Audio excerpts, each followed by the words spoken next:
फैसल वाडा साहब, आपसे आगाज़ करना चाहूँगा। पीटीआई क्या इस क्राइसिस से बच पाएगी? इमरान खान का जो लेटेस्ट मैंने इंटरव्यू देखा है उसमें उन्होंने एक बड़ा सख्त इल्ज़ाम लगाया। उन्होंने कहा ये फॉल्स फ्लैग ऑपरेशन था 9 मई। कुछ लोग आते थे हमारे वर्कर्स को उकसाते थे, वर्कर्स को वो मना नहीं कर रहे कि वर्कर्स उनके थे, वो कहते हैं वर्कर्स थे, लेकिन 3-4 लोग आते थे जलाओ घराओ का कहते थे और पता ही नहीं था चलता कि वो कौन है और काम करके निकल जाते थे। तो ये सारा 9 मई फॉल्स फ्लैग ऑपरेशन था। बहुत शुक्रिया नदीम मलिक साहब। सबसे पहले तो मैं आपको मुबारकबाद दूंगा आप लोगों के नए ऑफिस का। बड़ा ज़बरदस्त स्टूडियो और बड़ा ज़बरदस्त बिल्डिंग है। मैंने अलीम खान साहब से भी बात की, उनको भी मुबारकबाद दी। ये उनका स्टाइल यही है, जिस तरीके की बिल्डिंग अब नज़र आ रही है अब लगता है कि अलीम खान साहब इसके मालिक हैं। तो आप सबको बड़ी मुबारकबाद। देखें नदीम मलिक साहब, सबसे पहली चीज़ तो ये कि इट इज़ टू लेट। जो अब चीज़ें आ रही हैं वो बहुत लेट हो चुकी है। ट्रेन जा चुकी है। बंद गली में तहरीक इंसाफ आ पहुंची है, जो मैं 1 साल से कह रहा था, 11 महीने से टू बी एग्जैक्ट। और उसकी चाबी जो है कुएं में फेंक दी गई है। तो जो कुएं में चाबी चली जाए तो वो मिलती नहीं है। तो there is no question about it, there is no two way about it. तो अब कोई इसमें कोई हील उज्जत की बात अब रही नहीं है। इफ़ एंड बट कुछ रहा नहीं है इसके अंदर। This chapter is closed. जो 9 मई के अंदर जो तहरीक इंसाफ के चेयरमैन साहब आज फरमा रहे हैं या पिछले 3 दिन से फरमा रहे हैं या 3 इंटरव्यू से फरमा रहे हैं, वो अगर अपनी यही बात पहले दिन ही कर देते हैं तो बहुत अच्छा था। फिर उन्होंने एक और स्टेटमेंट भी दी कि उन्होंने किसी जनरल के बारे में कोई बातें की हैं। उन्होंने कहा मुझे बताया गया, मैंने बोल दिया, लेकिन मेरे पास कोई सबूत नहीं है। तो ये सब जो रिवर्स हो रहा है वो बहुत देर हो चुकी है। ये एहसास उनको एज अ लीडर, एक बड़े लीडर की हैसियत से, एक पॉपुलर लीडर की हैसियत से, एक अच्छे लीडर की हैसियत से बहुत पहले एहसास करके आगे बढ़ जाना चाहिए था। लेकिन क्योंकि वो जिन लोगों का घिरे हुए हैं उनकी बातों में चलते हैं। क्या इमरान एक बंद गली में? इस पर तो कोई चैप्टर, अब इस पर कोई इफ एंड बट रही नहीं है। बंद गली में, बंद गली चैप्टर क्लोज्ड। तो वो इसका मतलब है डिस्क्वालिफिकेशन का भी सामना करेंगे। देखिए डिस्क्वालिफिकेशन हो ना हो, ये मैं आपको बता सकता हूँ कि जितने भी उनके हमदर्द और बड़े जाले और जो रखवाले और जो आगे मालिशिया थे उन्होंने तो आगे स्टेटमेंट्स देनी शुरू कर दी हैं कि जी हमने सारा काम इमरान खान साहब की हिदायत पे किया है या पीटीआई के चेयरमैन की हिदायत पे काम किया है। तो अगर कोई कत्ल मैंने किया अल्लाह ना करे और मैं आगे कहूँ कि मुझे नदीम मलिक साहब ने कहा है, तो फिर तो सारी चीज़ें आपकी तरफ चली जाएंगी। ठीक है, तो जब आपकी तरफ चली जाएंगी तो आपका तो कोई रास्ता रहेगा नहीं। और उनके इर्द गिर्द है कौन जो उनके इर्द गिर्द कपड़ों से भी करीब है, वो भी इस साल के एंड में निकल जाएंगे उनके पास। वो भी निकल जाएंगे। परवेज खटक भी छोड़ेगा। देखिए परवेज खटक साहब एक वाहिद अच्छा नाम है पीटीआई के अंदर, मुखलिस नाम है। उसने एक अच्छा रोल प्ले किया, कोशिश की, नाकाम रहा वो मेरी तरह, लेकिन अच्छा आदमी है वो। जिन लोगों ने एस्टेब्लिशमेंट से इमरान खान की सुलह करवाने की भरपूर कोशिश की आखिरी दाम तक, परवेज खटक का नाम उसमें सरफहरिस्त है। ये अक्टूबर नवंबर तक जनरल बाजवा से भी मिलते रहे। बिल्कुल, इस पर कोई शक नहीं। और परवेज खटक ने एक अच्छा रोल प्ले किया, कोशिश की। मेरी और परवेज खटक साहब की एक ही कोशिश थी, दोनों नाकाम रहे। उनमें और मुझ में फर्क है कि सुनने में आ रहा है कि वो एक अलहदा ग्रुप केपी में अपना अलहदा से कर रहे हैं। वो अलहदा, देखिए मैंने पहले ही कहा था कि कुछ पार्टियां बन जाएंगी, कुछ दहें बन जाएंगे, कुछ टोले बन जाएंगे, कुछ ग्रुप्स बन जाएंगे, लेकिन वो एक परवेज खटक का ग्रुप भी एक अच्छा ग्रुप होगा। आबिद शेर अली साहब, इस सियासत इस वक्त एक बहुत ही फ्लूइड सिचुएशन है। अभी मालूम नहीं है कि आपकी जमात भी पाँव जमाने के पंजाब में काबिल होगी या नहीं होगी। लोग इस बात में कन्फ्यूजन का शिकार हैं कि इलेक्शंस होंगे तो इलेक्शंस के अंदर वाज़ेह अक्सरियत किसको मिलेगी। क्या आपके पास कोई तजिया है? हमारे साहब, पहले तो मैं भी आपको मुबारकबाद देता हूँ कि आप भी बंद गली से निकल कर एक अच्छी जगह पर आए हैं। अलीम खान साहब और आपको और टीम को बड़ी मुबारक। देखिए अभी बड़ी अच्छी बातें की हैं मेरे भाई फैसल वाडा साहब ने कि जो मामलात जिस नहज पर इमरान खान लेकर गया है, और इख्तलाफ हमारे भी रहे हैं इस्टेब्लिशमेंट से, बड़े वाज़ेह इख्तलाफात रहे हैं, लेकिन इस नहज पे नहीं लेकर गए कि आप उनके ऊपर हमलावर हो जाएं। अपने कारकुनों को देखें, नवाज शरीफ साहब को जलावतन किया गया, उनके वालिद की तदफीन पर उनसे वो भी हक, उनको एक बेटे का बाप की तदफीन से छीना गया, और उनकी वाइफ की डेथ हुई जिस तरह, फिर एक मजाक उड़ाया गया। फिर उनकी वालदा की वफ़ात हुई तो वो फिर भी पाकिस्तान तशरीफ़ ना ला सके। तो उन्होंने इन चीज़ों के बावजूद, ज़्यादतियों के बावजूद उनके ख़िलाफ़ अदालतों से फ़ैसले करवाए गए, जजेस से फ़ैसले करवाए गए। अब अरशद मलिक साहब जो मरहूम हैं उनकी, और अभी भी जो स्टेटमेंट्स आ रही हैं उनको लेकर, कभी उस लीडर ने ये नहीं कहा कि आप रियासत के ऊपर चढ़ दौड़ो, अगर मुझे गिरफ्तार किया जाए तो आप इनकी तहस नहस कर दो। लेकिन वोट के साथ वोट आउट किया और अल्लाह ताला ने इक़्तिदार दिया नवाज शरीफ को, तीसरी मरतबा दिया। फिर मामलात हुए, फिर उनको एक जलावतनी काटनी पड़ी। लेकिन ये जो मामलात हैं नदीम मलिक साहब, वो उनको अल्लाह ने जैसे भी मौका नवाज शरीफ इस वक्त पाकिस्तान आने की तैयारी पकड़ रहे हैं। हमारी दुआ ये है कि अगस्त के एंड या सितंबर में उनकी वापसी हो सकती है पाकिस्तान। जी मैं बता रहा हूँ, देखें इस पे जरा रोशनी डाले ना जी, ब्रेकिंग खबर चलाएं। वो आ रहे हैं इंशाल्लाह, अगस्त में आएंगे मियां नवाज। अगस्त के एंड में? बिल्कुल पहले आ सकते हैं, अगस्त से पहले भी आ सकते हैं। अगस्त एंड का अगस्त के अंदर वो आपके जो परचम कुशाई का मौसम होता है ना, तो फिर इंशाल्लाह वो अपने वतन आएंगे 14 अगस्त से पहले। देखें आपकी पार्टी के जो सीनियर लोग हैं उनका ख्याल यह है कि तैयारी पकड़ रहे हैं। 14 अगस्त को भी आ सकते हैं, 14 अगस्त को मोस्ट प्रोबेबली हो सकता है वो यहाँ हो। वो पाकिस्तान का जश्न हम आप में मिल बैठ के मनाए, लेकिन वोट आउट किया अवाम की ताकत से किया नवाज शरीफ ने, उनको निकाला गया।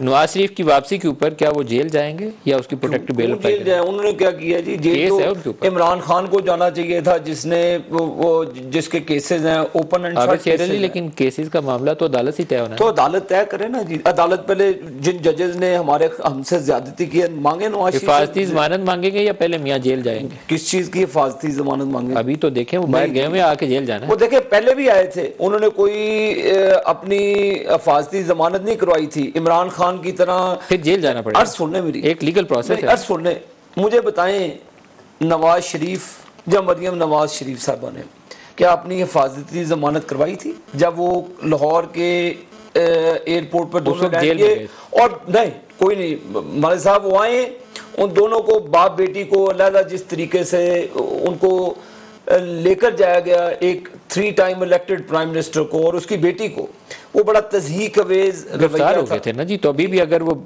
हिफाजती जमानत नहीं करवाएंगे तो कि बेटे से तनख्वाह नहीं ली है था। अभी कन्विक्शन हुई है। मलिक साहब पसंद करें या ना पसंद करें, सुन रहे, नवाज शरीफ का ये जुर्म था कि बेटे से तनख्वाह नहीं ली। यहाँ से तो पूरी चीजें हड़प कर गई, उनको कुछ नहीं कहा, और बेटे से ना तनख्वाह लेने पर आप उसको लाइफ टाइम के लिए डिस्क्वालीफाई कर देते। सर ये सवाल है जिसका मैं आपसे जवाब चाहता हूँ। नवाज शरीफ 14 अगस्त को, आई होप कि वो यहाँ इस्लामाबाद में हो, इंशाअल्लाह ताला 14 अगस्त को होंगे इस्लामाबाद। उससे पहले आपको उनकी या तो हिफाजती जमानत करवानी है या अदालत में उनके केस को रीओपन करवा के हेयरिंग करवानी है, क्योंकि वो जेल से बाहर गए थे इलाज करवाने। मियां नवाज शरीफ जेल से नहीं डरता, ना वो जेल से घबराता, तो फिर जेल ना उसकी बेटी घबराती है, ना वो घबराते हैं।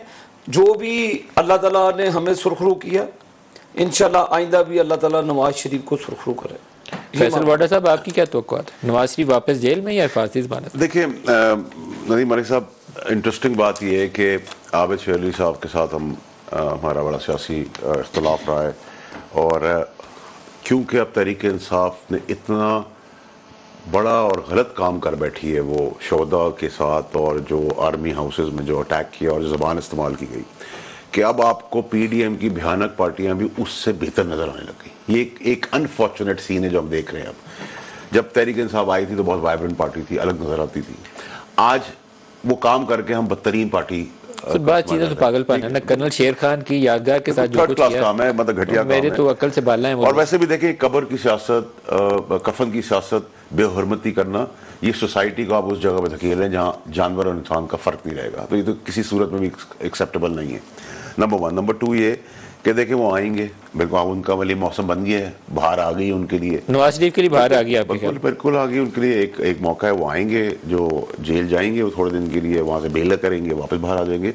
ये तो सर जो नई अमेंडमेंट है उसके मुताबिक 5 इयर्स की डिस्क्वालिफिकेशन है। इसका मतलब है कि वो दोबारा इस काबिल होंगे कि वो असम्बली का आके इलेक्शन कॉन्टेस्ट कर लेंगे। बिल्कुल ऐसे। देखिए मैं आपको बताऊं नदीम मलिक साहब, मैं वो इनकी पार्टी को आगे दोबारा लीड कर रहे होंगे, क्योंकि पहले तो एक शर्त ये भी थी कि एक डिस्क्वालिफाइड शख्स पार्टी का हेड भी नहीं हो सकता, तो अपनी पार्टी को भी लीड कर रहे हैं। लेकिन नदीम साहब मैं ज़्यादा वेरी इंटरेस्टिंग सिचुएशन, मैं ज़्यादा डीप एनालिसिस तो नहीं दूंगा, लेकिन क्योंकि मैं सिस्टम का विक्टिम भी रहा हूँ, और मैंने भी हाई कोर्ट के चीफ जस्टिस साहब का इंसाफ अपने साथ होते हुए देखा है। वो अल्लाह की मेहरबानी है कि सुप्रीम कोर्ट में जाके मुझे इंसाफ मिल गया, और जो तीनों चीफ जस्टिस साहब समेत ने बड़ा जो एक बहुत बारी का सबूत था, उन्होंने मीडिया के साथ भी खेला। बाकी तो जितने भी मुझ पर डिसीजन आए वो मीडिया की हाईलाइट्स और हेडलाइंस बनने के लिए जिनको जो शौक था वो बेचारे करते रहे। अगर सुप्रीम कोर्ट के चीफ जस्टिस उठाते हैं और नवाज शरीफ की डिस्क्वालिफिकेशन के हवाले से ये जो अमेंडमेंट है, इसका JKT और नवाज शरीफ 2 बड़े बेनिफिट उठा के परे फेंक दी सुप्रीम कोर्ट के, नहीं अमेंडमेंट ठीक नहीं है। बिल्कुल देखिए, सुप्रीम कोर्ट बरी भी कर सकती है, सुप्रीम कोर्ट उठा के ही फेंक सकती है, सुप्रीम कोर्ट जेल में भी डाल सकती है, सुप्रीम कोर्ट आज़ाद भी कर सकती है।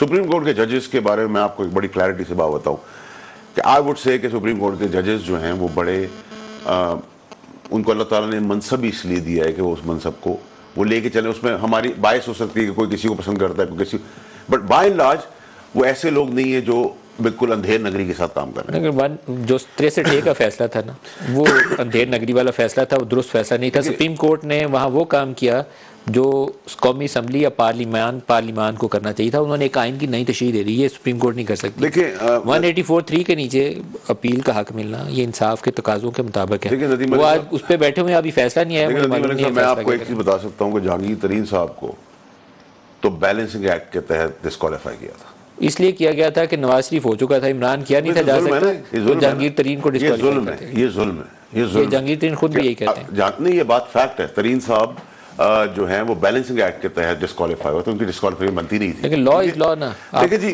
सुप्रीम कोर्ट कर चुकी है। यहाँ तो देखिए Nadeem Ali, you play with the law with in the law, ये तो कहानी आपके पास मुल्क के अंदर है। जो आज आप, मैं तो हैरान होता हूँ, मैं अभी ऑप्टिक्स देख रहा था टीवी के ऊपर 2-4 दिन से, मैं बड़ा परेशान भी हुआ, उससे बाहर भी था। यानी कि जिनके अपने फ्रेम टेढ़े हैं लाइफ के अंदर, जिंदगी के अंदर, वो मुल्क का फ्रेम सीधा करने आ रहे हैं। आप सिंध शुरू करें, आप पंजाब में, जनूब पंजाब में चले जाएं, फेडरल में चले जाएं, कोई बैठ नहीं सक रहा, कोई खड़ा नहीं हो पा रहा, कोई चल नहीं पा रहा, कोई हाथ पकड़ के चल रहा है, कोई आंख से आईफोन नहीं खोल पा रहा, उम्र दराज हो गए, वो सीधा हो गया। फिर वो पाकिस्तान की किस्मत बदलेंगे? ये कैसे लोग हैं? ये कैसी कौम है हम?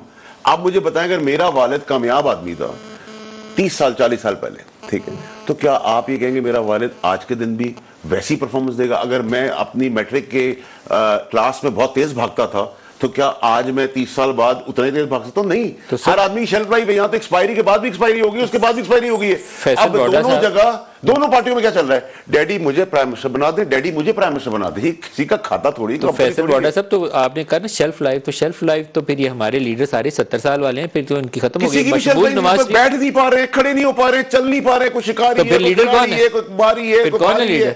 इतने बड़े बड़े नारे कौन आएगा भाई? ये नवाज शरीफ को चंद साल से अपने दिल का इलाज करवा रहे हैं, 22 करोड़ लोगों में ट्रैवल नहीं कर सके। 22 करोड़ लोगों में पिछले 35 साल में सिर्फ यही आदमी रह गए। बताइए मुझे आप नदीम अली साहब एक बात का जवाब दे दें। मेरी रिक्वेस्ट आपसे है, आप एक बड़े ईमानदार एंकर हैं सर। आबिद शेर अली साहब जब 20 साल पहले भागते थे, क्या वो 20 साल बाद भी उस स्पीड में भाग सकते हैं? अगर मैं चैंपियन था, गाड़ी की रेस का गोल्ड मेडल मैंने लिया था 50 साल पहले, तो मैं आज भी वो गाड़ी चला सकता। मेरे वालिद आज की 2022 की गाड़ी इसलिए नहीं चला सकते कि उसकी टेक्नोलॉजी चेंज हो गई। आबिद शेर अली साहब देखिए जी, अब वहां आबिद साहब वहां देखें हुआ क्या। मैं आपने देखा, एक आदमी आया माजर, उन्होंने चलते चलते उनके पीछे नारे चल रहे थे, उन्होंने हाथ पकड़ लिया। दूसरे है वो कुर्सी पे नहीं बैठ पाए, तीसरे है वो आंख नहीं खोल पा रहे। मैं बुराई नहीं कर रहा, हर चीज एक्सपायरी हो चुकी है।